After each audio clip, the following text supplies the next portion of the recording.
And welcome to Ion Franchising, the podcast where we focus on amazing franchisees and franchisors, the hottest news in franchising, and today, Kelly Tope. She is Vice President, Franchise Development for Full Speed Automotive. Up next, You have a lot of great franchisees. I think, what is it, 40% of your franchisees are multi-unit? A quick review of some of the concepts you've helped expand over the years, from Supercuts, UPS stores, Cost Cutters, Brugger's Bagels, Taco John's, and probably a couple more I'm not going to mention. No, I'm just kidding. Again, I started when I was young. Come on, Lance. Come on. Yep. this episode sponsored by SEO Samba. Empower your franchise with predictable results and AI-driven marketing. And perhaps we're talking about Grease Monkey, Speedee. Welcome to the show, Kelly. Thank you. Thanks for having us. It is going to be awesome. You know, Kelly, one of the things that we'll probably talk about, while this podcast has been going for 4 years now this month, I am changing the name of the podcast. And it's all about franchise fit, because part of what we will discuss is, what is a top franchisee? What do they look like? What's that DNA? But first, I have a question for you. Everybody thinking about automotive in general, with EVs and self-driving vehicles. All right, be honest. Where are oil changes going? I mean, 10 years, aren't they going to be gone? All right, you're joking, right? Well, I guess partially. Okay. All right, good. No, not gone, not at all. We actually service EV vehicles, which many people may not think about. Yes, we do not do oil changes in them, but they still need lights. They still need their battery replaced. There's pieces that we are able to still do. So we absolutely have a service for them.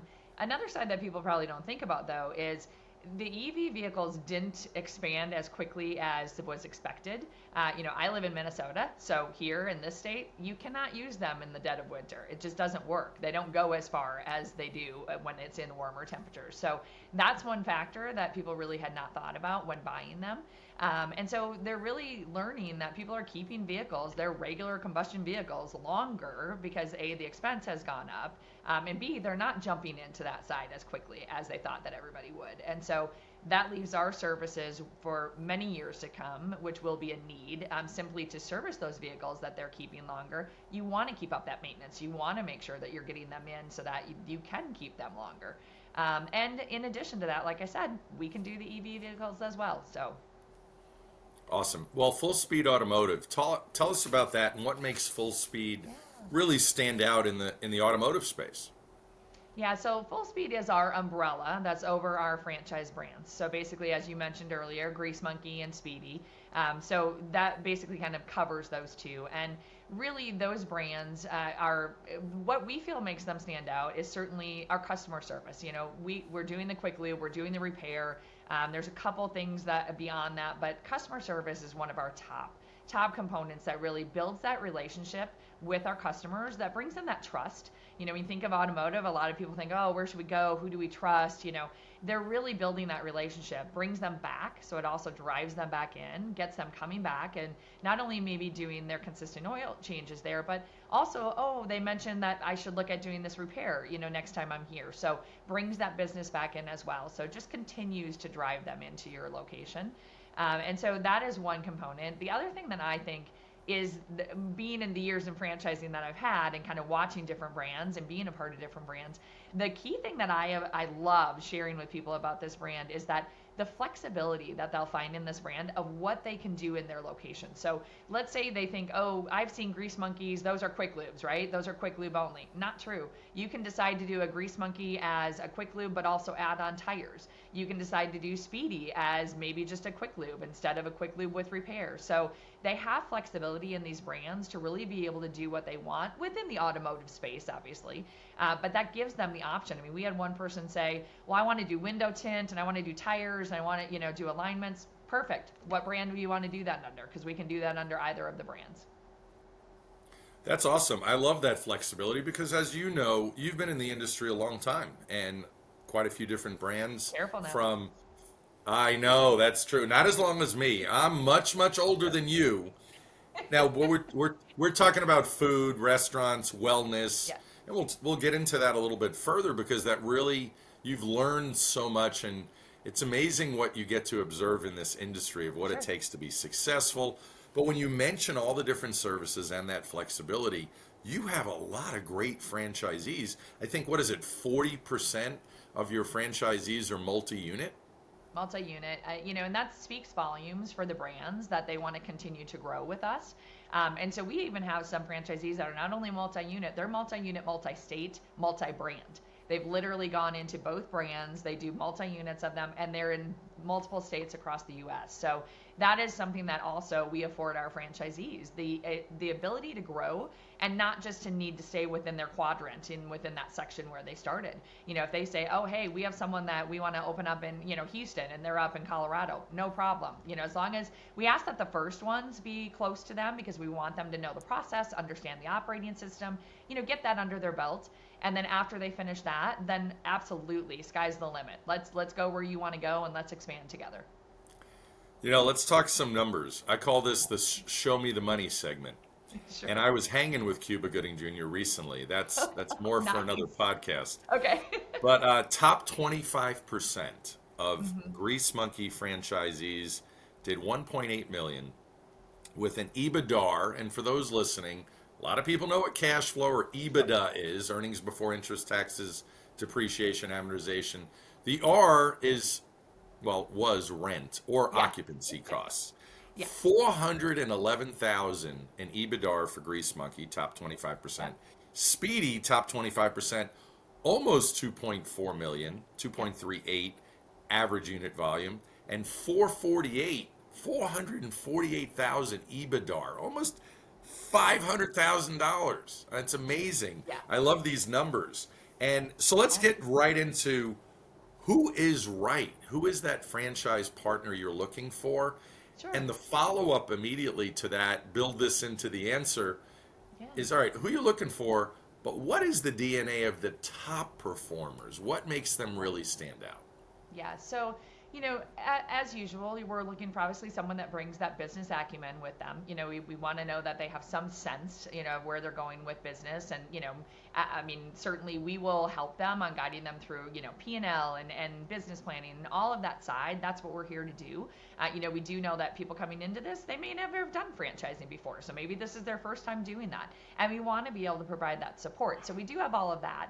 But, so the business acumen is certainly a key piece. The passion for what they're deciding to go for. It doesn't have to be that like, oh, I was a gearhead, turned gears all my life. It doesn't have to be that, but just a passion and a drive for the brand that they're looking to come into for whatever reason that may be, and it's going to vary depending on what that person's background is or what their history was. So that certainly is a really important component.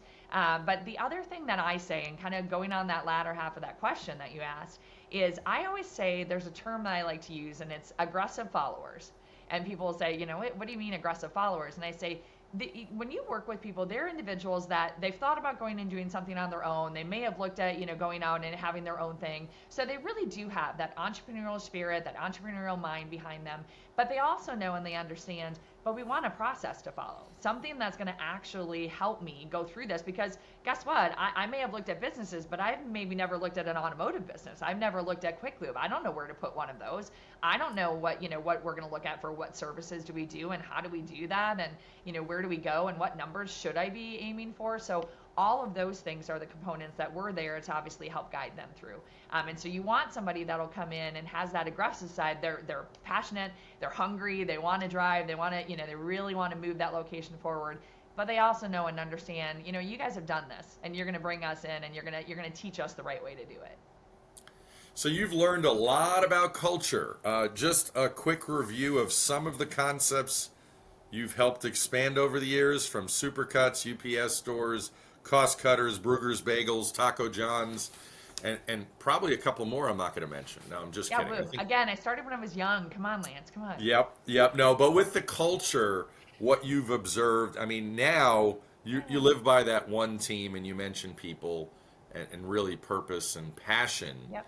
That mentality, what does that really mean to you in relation to what you're doing today, and why is that so important? Yeah, it's one of the things that I've always said in franchising that I was always searching for in different brands, and not knocking any brands that I've been with. I've been with amazing brands, but I will say that this company landed so on the mark for me of truly caring, like everyone working together for that same drive, for that same purpose, knowing that we're all in this together and feeling that, like actually being able to say like, hey, we're not alone. We're driving towards that one thing. We are one team. We all have the same purpose. We all have the same passion. Numbers, growth, really getting out there, building the brand, making sure people in our communities are aware of it and that we exist, and really doing everything we can towards driving that mission. And that is, you feel that here when you join the system and when you talk to our franchisees, you definitely feel that. So comparing QSR, the restaurant business, wellness, all of your experience to automotive, why do you think automotive is so appealing and in some cases overlooked with some people? Yeah, I think there's that, dare I say that term of like, I think some people think it's not the sexy brand. It's not, it's automotive. It's cars, and people are getting dirty, or changing oil, or it's but what they see when they actually come in and start looking at it is that our sites are beautiful. The customers are coming up and building that relationship, just the passion behind that, and they love that one-on-one and that communication, that having that time, and really, as you mentioned, they see the numbers behind that, and they see that you can have all that and you can still have that same relationship and long-term relationship building with your customers, because again, you're driving them back, you're having them come back in, you recognize them when they come in. You're doing all of that within a brand that gives a service that's needed, and a service that will continue to be needed even if we're going through recession. There are pieces of this that people are still going to need to get their oil changed. That's not happening at home like it used to happen. Sure, you will have those few people that, again, they're the people that kind of grew up doing that. They love that. They want to do that. They're changing their own oil. They're doing their own repairs. But for the most part, most of our communities, those people need somewhere to go. And there's communities that we have franchisees that will say, we need to open another one because literally we have a line, down the road of people trying to get in here because we don't have enough quick lube in the area. And we want to continue to grow so that we can bring that to our customers. So I have to ask the obvious: women in automotive. Is this a trend? Yeah. I'm starting it. No. It is. We actually have a lot of women in our company, which I am very happy to see. It was also one of the things that was really nice to kind of come into the company and have a great mix, and understand that we can all really have that same people, purpose, passion, and it brings. I feel like it brings another side to it that I think it's kind of fun for people to see that, when I'm on a call with people, I know what I'm talking about. I know what I'm talking about in our construction. I know what I'm talking about in our, with the vehicles, and even with equipment that's in those sites. And, being able to have those conversations, I think it just kind of, it brings in the fun factor into those brands. And I think that's something that you're going to see more often. So far, we've made this conversation pretty easy for people. They can jump in, and obviously the investment's going to vary. Everybody listening probably has the general idea that you might buy a piece of land or buy an existing automotive or mixed use property, or you're just going to lease a building, and that, quick rehab of the building, maybe you're in this thing for $350,000, but could be well over $1 million, right? Yeah, we are, it definitely depends. Greenfield is what we call raw land, total ground up location. Those locations are going to range somewhere between usually about 900,000, 1.5. And that's without buying the land. So you do have to factor in, the total project on this and where we qualify people at. Our 400,000 liquid asset requirement, 600,000 net worth, we do that on purpose to make sure that people then are able to go get financed on these projects. So we want to make sure that we're bringing somebody in, qualifying them at a level that we know they're not going to struggle to move forward and do these locations. So, that is something that we really pride ourselves on. We people might say, oh, that's a maybe higher than what I was thinking, or higher qualification than what I was thinking. But when we explain it to them that we do it because we want to make sure that they are qualified to do this, then that makes sense. And they absolutely either, do it when they're ready, or find a partner that they can do it with. So we want to make sure that we're setting them up for success as much as we can. And that is step one for getting in there. If you're looking at a conversion or brownfield, certainly those are the scenarios you were talking about that have a building or a true conversion is already operating as a quick lube or a quick lube repair.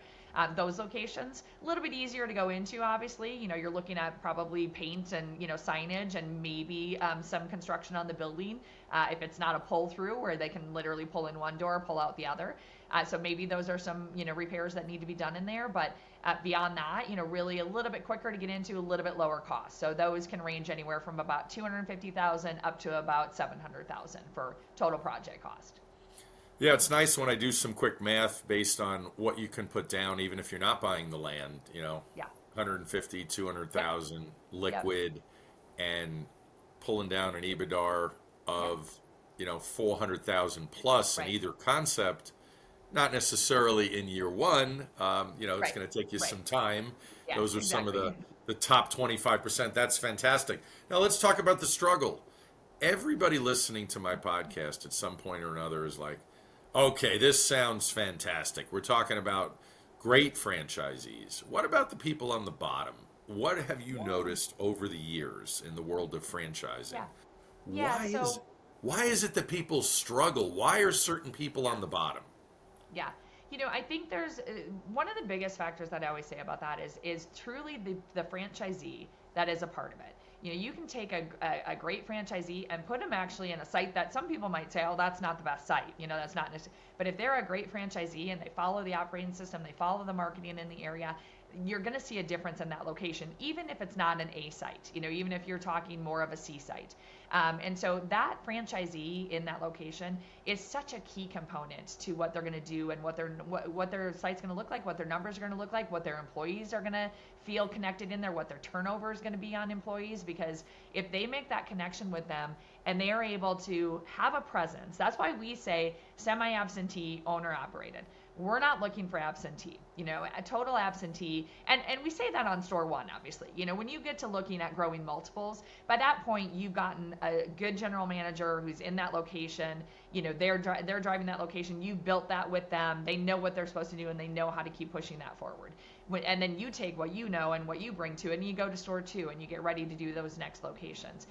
But honestly, the ones that I will tell you I have seen struggle across the board, I don't care what brand it is people that aren't engaged in their location. That's the first key factor. Second key factor is those that think that they don't need to continue to learn and grow. The ones who say, like, I don't need the system. I don't need to go to, our annual conference because I already know it all. I don't need to have my, support person, my field support person talk to me because I got it. I already know this. We say it's kind of the infant to, adulthood. It's the, okay, I need them when I'm learning how to walk. I need them when I'm doing this stuff. But now I got it. I've been doing this for a few years. I don't need you guys anymore. And then they always realize, wait a minute, I actually do. And I need that because I need that support and I need those new ideas. And I need, all that stuff that the franchisor brings to the table that they don't have on their own when they're out there trying to, be single and be on their own. And as we I transition from Ion Franchising to Franchise Fit podcast. You just said it perfectly. Somewhere, somehow, there are people that just don't fit in certain brands. Sure. They either underestimated the workload, Yep. they thought they can hand the keys to their son. I mean, their daughter would probably run it better, to be honest, Yeah. but the reality is it doesn't work and it doesn't fit, or maybe they misunderstood what it took to be successful. And a lot of people get afraid of that hard work. Let's talk about how AI and robots in the future are going to help or hinder. I see in your industry just help coming on the horizon. Yeah, certainly it is something we're actually heavily looking at AI for our company as a whole. So, certainly within the franchise side and within, the qualification process. So that's one side we're already looking at it. And it speaks to what you just said of the fact of really narrowing down and getting that right person, right fit. It's being able to ask those questions in advance, make sure that you're, immediately getting in front of them and making sure that they're really walking through, is this the right thing? Is this the right brand? So that's step one. I mean, that you have to start it at that level before you even bring them too far down the road, just to make sure that you have the right person coming through there. And then from there, it's staying in contact, knowing exactly where to go. I mean, for us, it's a lot of, looking at sites that we're going to go to and looking at areas we're going to go to and really pulling all the information, pulling the data that we need for those areas. Being able to literally go out and find, M&A locations, based on different AI pieces. I mean, all of those things, it's going to be plugged in many different areas. Where it's not going to take over, which means that that's the plus on the other side. Where it won't take over is this is still a relationship person business. We this is still about people. We still need to build those relationships. We still need our service people within the locations to build those relationships. That's not going to happen through AI. That's going to be on one-on-one contact. So our business, it probably is a benefit because of the fact that it adds to us. It's a bonus. It's not a replacement. So it really is something that is able to do what it should do, which is just make it even better. Awesome. Kelly, you've been an absolutely fabulous guest, of course. Thank you. What advice would you give to first-time franchisees or prospective business owners, and maybe specifically to the automotive space, but it doesn't have to be? Yeah. Well, obviously, certainly one piece is working with people like yourself, being able to really take somebody who understands franchising and then be able to look at what's the fit, as you said, as you're moving to, where do we fit? Look at different things, figure out where that person fits in, rather than them kind of struggling out there and like, a onesie, twosie, I'll look at this one, maybe those aren't even the right brands. And then once they do narrow in and once they target, okay, this is it, this is where I want to be, it is learning as much as you can about that organization. Going and looking at a site, talking to franchisees, understanding both sides of it. What does the franchisor have to offer to you for support? Because look, we all have support, right? Every franchise system out there should have support. That's the purpose of franchising. But what does that mean? Connect in with those people. Do you like their culture? Do you like the people that you spoke with? Meet more than just myself. Meet more than just the person that's taking you through this. Make sure you meet the other people deeper on the bench, that can be able to look and say, you know what, I really enjoyed working with all of them or learning from all of them, that I'm going to be able to work through this process. Because there's nothing worse than loving the first person that brings you in or, liking their personality or something along that line. And then you get in and you're like, oh, wait a minute, I can't work with this individual. Or I don't like this, I don't have the same belief as this organization does or where they're going or what they think should be done. So all of that is so valuable, and every organization should be able to clearly present that to you and show you that from the very beginning. Amazing advice. Kelly Tope, thank you so much for being here and look forward to seeing you in person someday very soon. That sounds great. Thank you so much for the time. If you're ready to talk about franchise opportunities, hit the link below to schedule a call. My services are free, and don't forget to like, comment, and subscribe. Thanks for listening.